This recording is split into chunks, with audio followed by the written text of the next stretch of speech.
ইসলাম তুলি বিগত এক যুগেরও বেশি সময় আমার ন্যায় বিচারের দাবিতে একসাথে ছিলাম সারা বাংলাদেশে। যেই গুম হয়ে যাওয়া ভাইদেরকে ফেরত পাইনি শুধুমাত্র বিরোধী রাজনীতি করার জন্য। আজকে আপনি দেখতে পাচ্ছেন এখানে বিপুল সমাগম হয়েছে যারা বিভিন্ন রাজনৈতিক মতবাদের, আমাদের জাতীয়তাবাদী রাজনৈতিক মতবাদের যারা নেতা কর্মী সকলে একত্রিত হয়েছেন।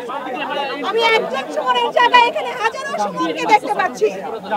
আমার মা যে সুমনকে খুঁজে ফেরে তাকে হয়তো আমরা ফেরত দিতে পারিনি, কিন্তু আমরা আপনাদেরকে নিশ্চিত করতে চাই আর কোনো মায়ের বুক যেন খালি না হয় এবং আমরা যেন যুদ্ধপ্রহরী হয়ে সকলের পাশে থাকতে পারি, আমরা এই অধিকার নিশ্চিত করতে পারি। সেই ওয়াদা নিয়ে বাংলাদেশ জাতীয়তাবাদী দলের যে মনোনয়ন আমরা নিয়ে এসেছি, এটা শুধুমাত্র সাজিদা ইসলাম তুলির মনোনয়ন না, এখানে আপনি যে প্রত্যেকজন ব্যক্তি দেখছেন, আমার প্রত্যেক ভাই বোনেরা, আমার সিনিয়র নেতৃবৃন্দ, আমাদের সহকর্মীরা, আমার যে আপামর জনগণ, আপনারা যারা আমার সামনে আছেন, এই মনোনয়ন আপনাদের জন্য। এই গণতান্ত্রিক প্রক্রিয়া আমরা চাই, যে নতুন বাংলাদেশ, যে মানবিক বাংলাদেশ, সত্য স্বাধীন বাংলাদেশ চাই, সকলের আকাঙ্ক্ষা, এটা আমাদের সকলের আকাঙ্ক্ষা। আমি এই পদযাত্রায় আপনাদের সকলকে আমার পাশে চাই। আমরা কি আপনাদের পাশে পাবো? ইনশাআল্লাহ। বাংলাদেশ, বাংলাদেশ সবার আগে, সবার আগে। ধন্যবাদ সবাইকে। ঢাকা 14 নিয়ে আপনার কি ভাবছেন? ঢাকা 14 কে নিয়ে আপনার কি পরিকল্পনা সেটা একটু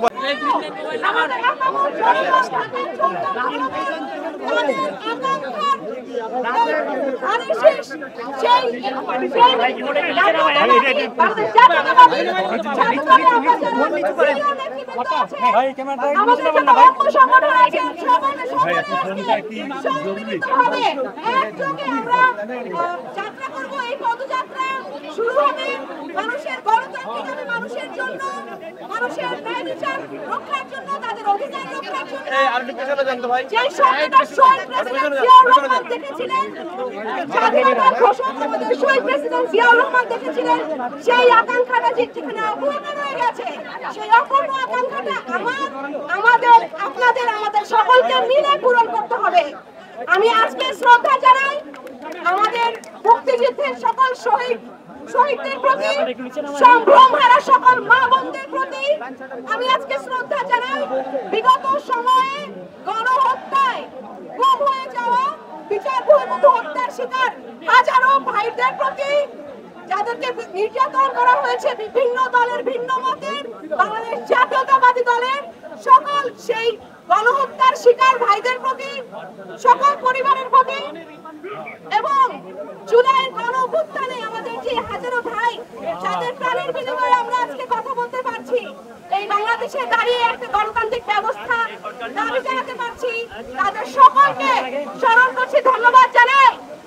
আমরা চাই আমাদের সকলের দাবিগুলো, আমাদের যে আমার জনগণ ঢাকা 14-তে দারুস সালাম, মিরপুর, শাহলী, বনগাঁও, কাউন্দিয়া, রূপনগর সকল অধিবাসীরা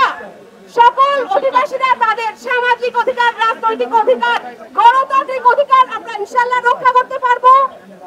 বিগত এক যুগেরও বেশি সময় ধরে আমার যে ভাইদের জন্য, আমার গুম হয়ে যাওয়া ভাই যে সাজিদুল ইসলাম সুমনের মতো হাজারো ভাইদের জন্য ন্যায় বিচারের দাবিতে আমরা রাস্তায় ছিলাম। আপনারা দেখেছেন সামনের দিনগুলোতে আমার এই হাজারো ভাইদের জন্য, হাজারো পরিবারের জন্য আমরা আপনাদের প্রহরী হয়ে থাকবো ইনশাআল্লাহ।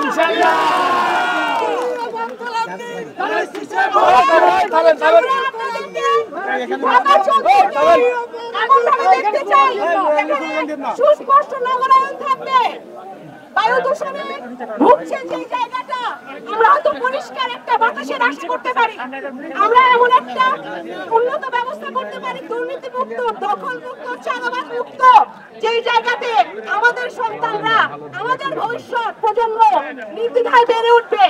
এবং এমন একটা যে দেশকে আমরা চিন্তা করি, আমরা যেই দেশের স্বপ্ন দেখি, সেই দেশটা সত্যের, সেই দেশটা সত্যিকারের স্বাধীনতার, সেই দেশটা মানবিক বাংলাদেশের।